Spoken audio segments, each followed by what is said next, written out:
going into a live tournament when you've been playing a lot online can be very antsy. For this tournament, this is the second round. It's my first game as black, and I'm playing the Caro-Kann defense. I have never played the Caro-Kann defense. Before this, I got a Chessable thing. There's a really good one. I could put the link down below of what I've been using. And I had just started this, so I only know the intro positions. He plays the advanced variation. I know now that you're supposed to play this, try to undermine these pawns. There's a whole different thing for it. I didn't know that at the time. So I'm just trying to go for some simple development and get a solid position. He right away plays the C4 move. I'm totally not expecting this. And actually, as he plays this move, I'm actually feeling quite good about my position. What I end up doing is I end up capturing here. He's got this backwards pawn. And when I say backwards pawn, it's not able to be defended from a pawn from behind because this pawn is too far forward.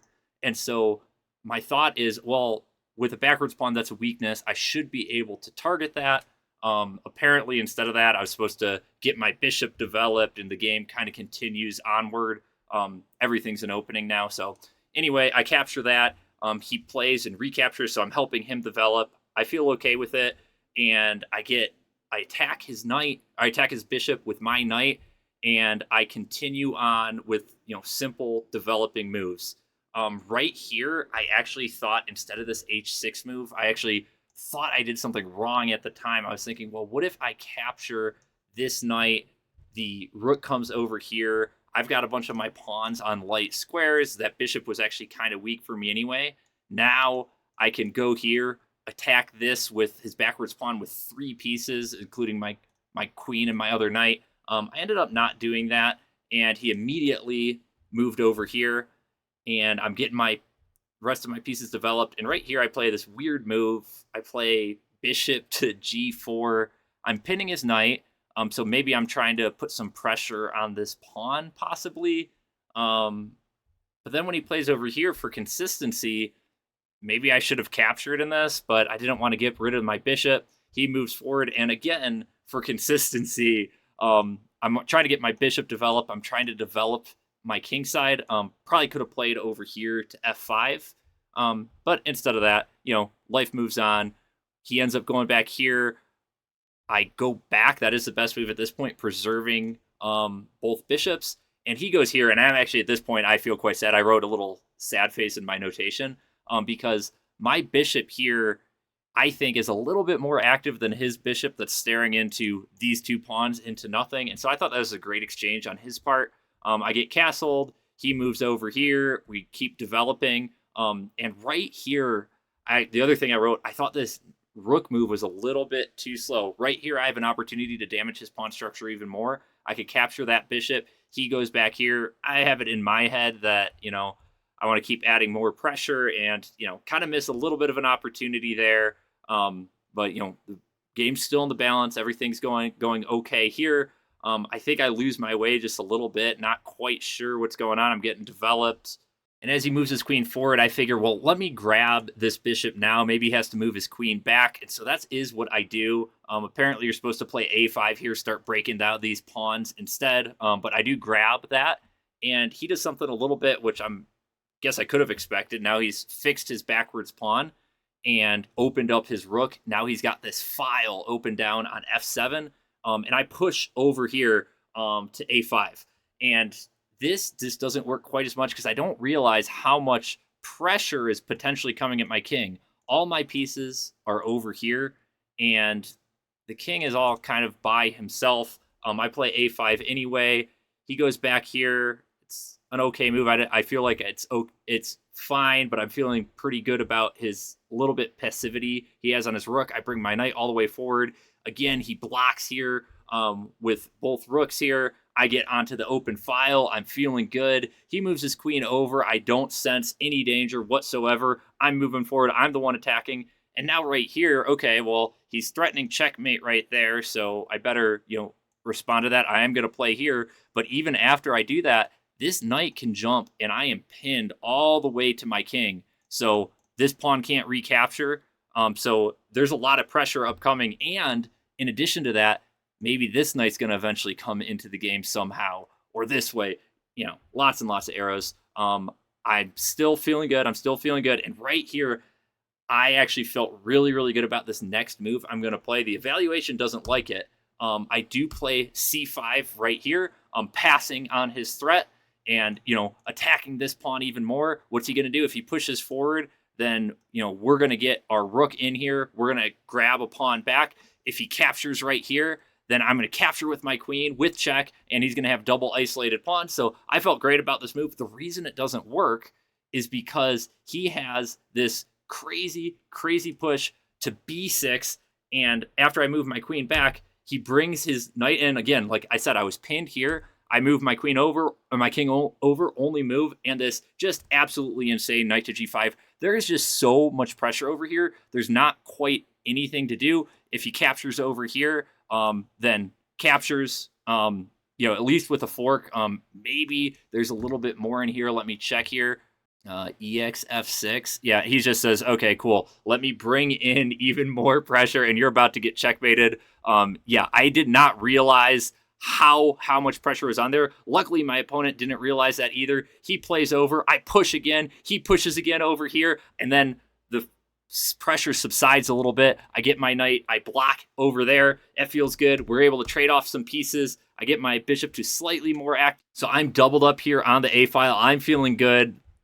Moving forward, he goes, trades, and I grab a pawn right away. A theme that I've been noticing is instead of that, I should have actually played bishop to g5, just adding a little bit more pressure, making him respond before I capture the pawn. This is coming in either way, but by simplifying and grabbing that pawn right away instead, let me just go back. By grabbing that pawn right away instead, it gives him time to retreat back. This isn't the best move. I have a really cool move next. But anyway, general theme, you're going to see that later. I go here, and right now all of his pieces are absolutely paralyzed. His knight can't move. He can't really get his rook back to here to defend that knight. He can't move his rook here or here. My rook's about to come in. He's pinned. This looks really, really bad. The only thing to do when you're in a terrible position, counterattack, which my opponent does. Awesome, awesome move. Right here, I grab the pawn right away. Check. He blocks. And I've got my bishop hanging. I've got, my queen hanging. I need to do something right here. I decide, like I said, this theme, I wanted to simplify. I grab this. He is able to grab right back. Of course, better move. I'm the one on the attack. I have a safer king. He's the one who's on his back foot. Best move in this position. Move back. Make him respond in some way. Again, if he is not careful, if he grabs this pawn over there, this looks very, very strong. There's really not much that my opponent can do in this position. But instead of that, I grab here, I go and I attack the pawn. I attack the knight rather. He goes here and I go, okay, I got a passed pawn. I'm going to be able to move this forward. I'm going to be able to promote it. Again, I'm allowing him to simplify even more. And after the simplification evaluation, I'm only at a negative 1.1 evaluation. It's not winning. I'm the one pushing for the win. I have the better position, and I'm going. Now you see the evaluation bar way, way far forward. Apparently, if his rook went back one square difference over to here, again, we're still at a similar evaluation, but by moving further back and me getting my pawn all the way forward one more square, apparently that makes all the difference. I'm able to, again, grab another pawn, and unfortunately, at right this position, we're running super low on time. We each had 90 minutes for this game, and so we've been playing chess for close to 3 hours.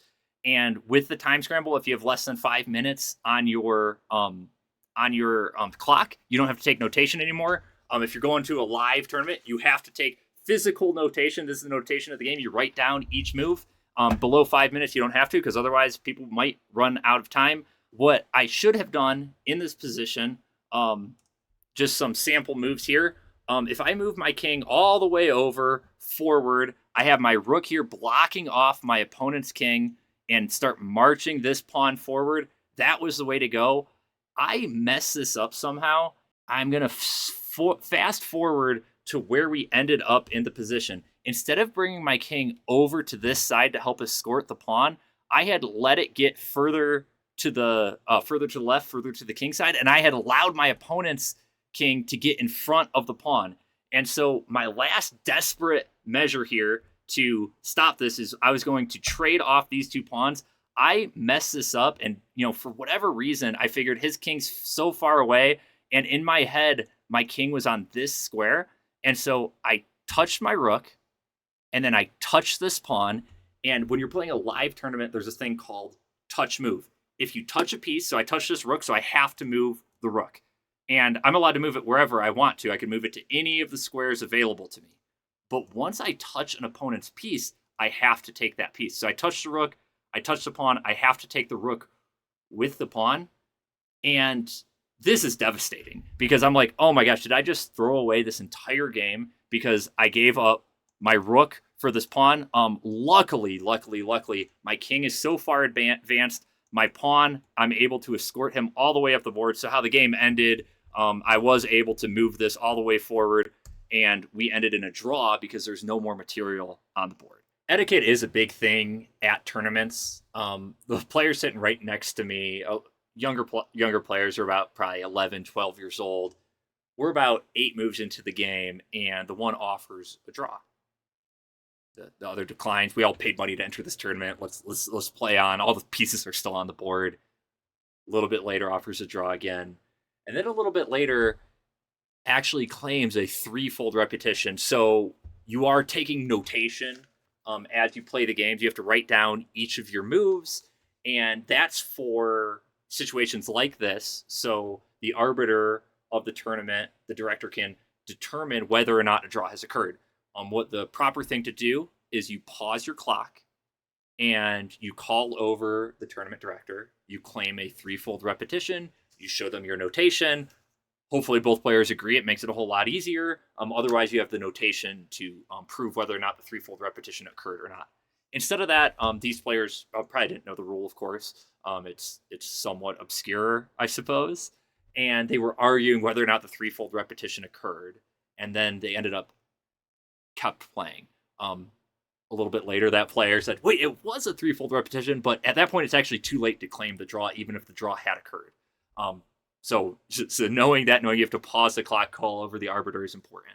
The funniest thing about that story is that at the end of the game, the player who wanted the draw so badly ended up getting a winning position, and then the other player had to fight his way to save the draw. The game did end in a draw, but I found it incredibly comical. If you do find yourself playing a game, let's play it out. We all played money. We're all trying to have some fun. Let's make a good game. Let's have a good time.